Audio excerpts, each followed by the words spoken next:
Hey guys, how's it going? What's going on? It's Isaiah, and I actually gave in. I got iOS 12 beta 1 on my phone. I wanted to show you guys this, and I also want to test it out, and I'm just impatient, and I never learned. So, actually, so far since I've actually downloaded it, the system altogether has actually been pretty smooth. I only had a couple app crashes, not that many, and I've only had some hiccups, but I haven't had any like tremendous downfalls so far. And I don't know, it looks like battery life's even better than 11.4. So either way, I'll be doing a review video later, probably in I don't know maybe a week of how the performance is still of iOS 11 or sorry not 11 iOS 12 before I go on my trip to California. I have to go to California for a wedding of one of my family members, and I kind of want to make sure I have a phone that is reliable on that trip. So I might reset it back to 11.4 depending on the results of this test. But either way, I digress. I wanted to do a video for you guys on the features of iOS 12, the ones that I can show you that are working, and then also some that I'm kind of disappointed in right now. But yeah, let's begin.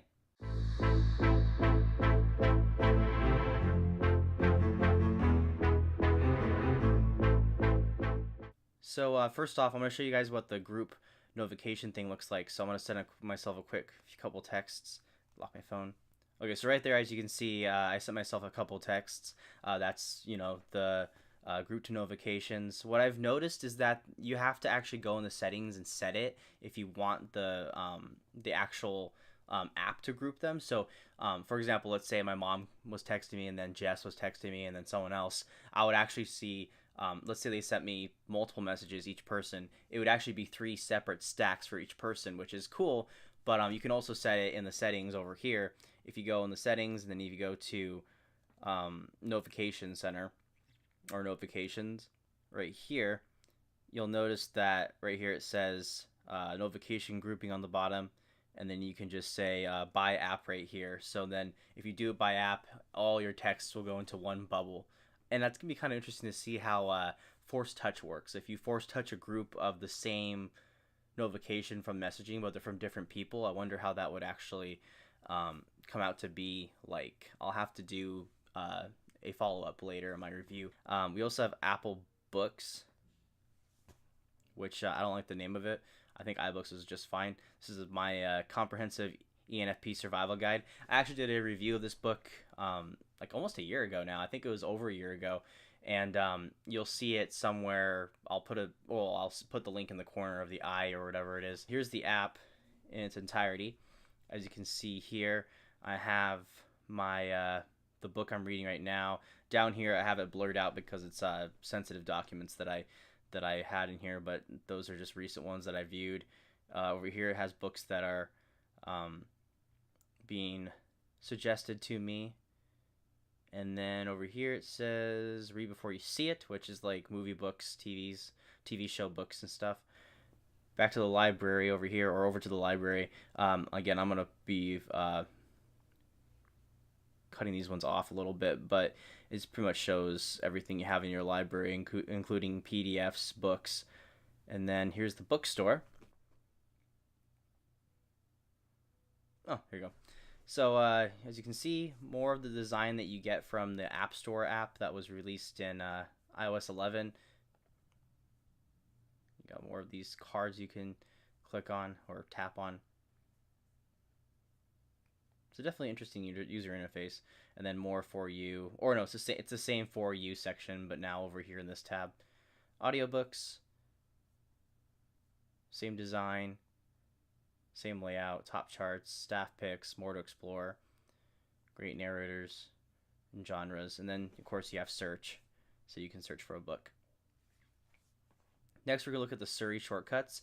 There actually isn't a shortcut app yet on the home screen. At the keynote, they said there's going to be an actual shortcut app, and there wasn't one. So I'm not sure exactly how you get to the workflow setup, because if you guys didn't know this, Apple bought the app workflow that's in the Apple Store, and if you went and looked at the workflow app and then looked at the shortcuts app in the Apple keynote, it looks so much similar. Like it's totally the reason why they acquired it, or what they did with it after they acquired it. So if you go there and look at that app and then look back at the keynote, you know, you're gonna be able to make things like super streamlined in a sense of like, when you get up, you can say good morning, and it can instantly text somebody, tell you the weather, open Twitter, and then like it can do like all these tasks from saying one thing. But right now it's pretty limited, and it seems like it's actually a little bit buggy and broken, and there's no app. So right here, as you can see, these are things that I've done recently. I texted Vivek. You guys remember Vivek? I sent that random gibberish to me. I sent hey to Isaiah. So it just picks up on stuff that you've done. I made it so when I tell Siri I'm at work, I am at work. Wait, hold on. I am at work. Wait. I am at work. Hey Siri, I am at work. And then it opens the thing on here, and that's pretty cool. Here's another instance of the prediction of Siri. You have the prediction of Siri right here. It says send a message to Lord Shukla. That's the nickname I have for Vivek. Another thing we get in the update for iOS 12 is the ability to manage notifications right from the lock screen. So right here, as you can see, I have a message from me. If I swipe all the way to the left, you'll see it says the same clear in view, but it's also managed now, and you can tell it to deliver quietly or turn off notifications altogether. This is really useful when you see an app like when you're busy and you're just like, man, I never use those notifications. Then you forget about it, and then later you come back to it. Or you see it again, you never turn them off. And I've already used this to turn off a couple of the apps that I've been getting notifications for that I never really use. So that's a really nice feature to have. As you can see here in the messaging app, you have some small changes. You have the apps right here in a drawer. I'm kind of annoyed by that. I don't like that. I kind of like it being hidden a little bit more. Maybe you can turn that off in settings. But there's also this thing up here. You have to press the name of your contact now, and then you get the features of audio and FaceTime. And then you have to tap audio. That's how you get to this page that was in iOS 11. So over here in the photos section, it's the same exact grid where you can go back to the years of photos that you've had. And then over here in the For You section, you will see that it now makes sharing suggestions with you, which is really cool. Right here, it picked up that Gestury is in my photos, so it says, do you want to share these 13 items with Gestury? And then over here too, Gestury and 2 others, and then Gestury. Pretty much everything's Gestury. And then apparently it thinks I'm a second person, and then yeah, so on. And then down here you'll see your memories, you know, the same as the last software update, but now they're more profound. They come up. Over here, shared album activity pretty much just tells you what's going on in your shared albums and what was in there. And then recent activity says pretty much what you've posted on your shared albums. On the albums page, you can see right here we have the same swipe right gesture to look at your albums. We have shared albums down here, people and places, and then we have the media types right here. As you can see in search, we have the same swipe right and left gestures. We also have people in the same way, and then we have places and categories. That's funny because it actually says nightclub, but it's actually the church my family goes to. And then yeah, we have groups of people down here, and then I guess recent searches, and I saw an event from Father's Day in Surprise, Arizona. So that is the Photos app. The next feature is something that I've really needed, and that's screen time. This thing pretty much tells you how much screen time how much time you've been on your phone, how much you've been using certain apps. If you guys notice that this is really high right now, I actually fell asleep with my phone unlocked and just sitting on the home screen, and I didn't have auto lock on, so that's why there's a bunch of open time. But yeah, so right here I have it set to have downtime at 12 to 5 a.m. And then I have an entertainment app limit. I was going to try it out, but we'll see if I keep that. And then over here we have always allowed, which is freezing a little bit right now. Like I said, it's a beta, so there you go. So you can say apps you want to always allow even during downtime, and then the apps that you want to... This is pretty much granting apps to bypass your settings for screen time. And then down here you can enter a passcode, I'm guessing for parents if they want to be monitoring their kids' content or content consumption on their phones and time limits. And you can also set that up in the family sharing area right here. And you can also clear the user's data if you want to. I just put a limit for media apps right now, and as you can see right here, the TV app right here actually has a time running out icon next to it. Like, you can see the hourglass right there. And I'm guessing if I go in here, yeah, YouTube, Netflix, To Do Movies, all these apps have the hourglass on them. So if I tap them, you've reached your limit on TV. Oh, that's awesome. YouTube. You reached your limit on YouTube. That's great. So yeah, that is screen time pretty much in a nutshell. Delete limit. But yeah, it's pretty useful to know like what kind of how much time you're spending on your phone. Oh yeah, and it has a lot more useful information here too. Like if you tap on this tab up here, I totally forgot about this.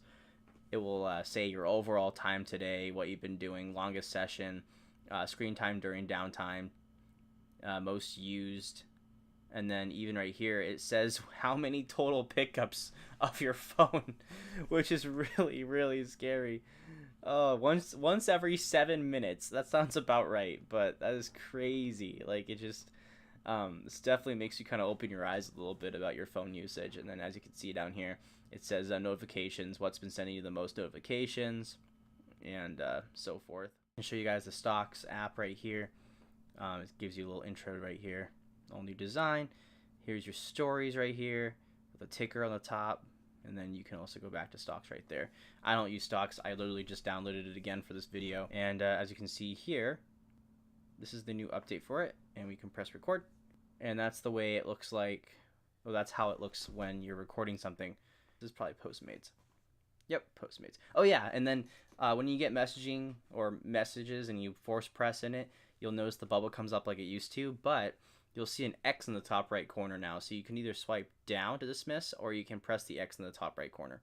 So one of the last features to show you today is Do Not Disturb, and it's more advanced features that's added.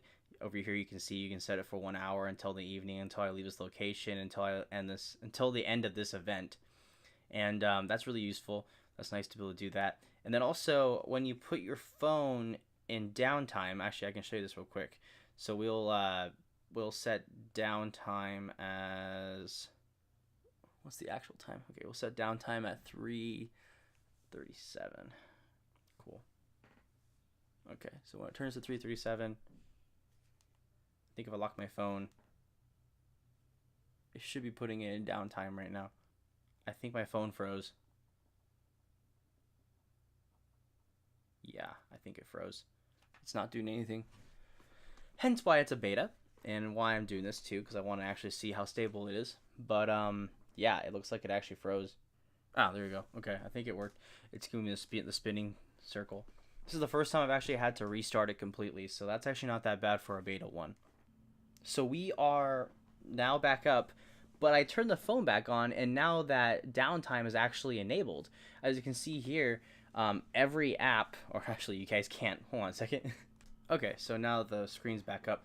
As you can see here, every app has the hourglass on. But yeah, so that's pretty much all the features that I wanted to show you guys. The ones my phone can do. I don't think I missed anything. I know this video is getting kind of long. If I missed anything, I'll cover it in my review video. But as you can see, still in bedtime. I'm gonna press this thing. I'll take it off of bedtime because it's 3:47 right now. And let's do that real quick. So now my downtime and my other thing will be going on at the same time. Hopefully that won't completely break the phone. Not break it, but you know what I mean. Just, it's still a beta. But yeah, that's pretty much it for you guys. I wanted just to kind of do that little video for what to expect when you get the iOS 12 on. I guess this is kind of what you'll experience with any phone other than the X. The X has some extra features.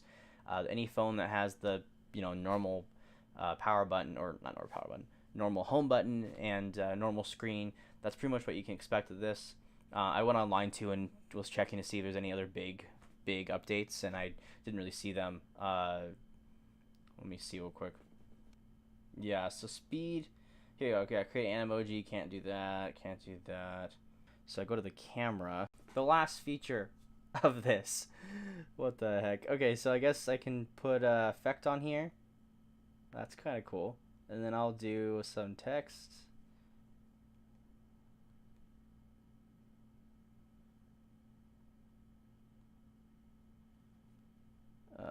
We'll put that right. What the heck? That's awesome. Look at that. That's so cool. Okay. Can I move that? I don't want that there. Can I how do I? No, I don't want. Okay, well I guess it's gonna be there. I don't know how to move it. Oh my god, it's awesome. Look at that. That's so cool. That's amazing. Okay, and then what the heck? Let's see if can we put a porg in here? I don't see porgs. Okay. I do have a Star Wars pack for pictures, but I'm not seeing it in here. What we can do though is we can put a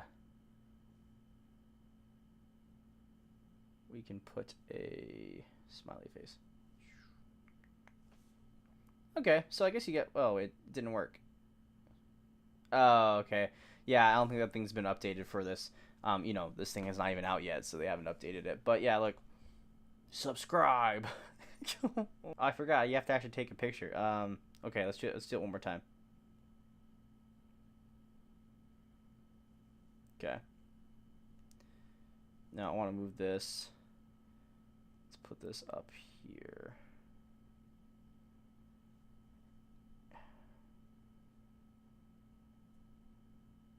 Put that right there, and then we'll do a shape.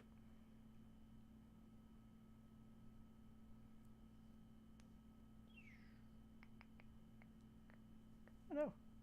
I gotta move my face back over here.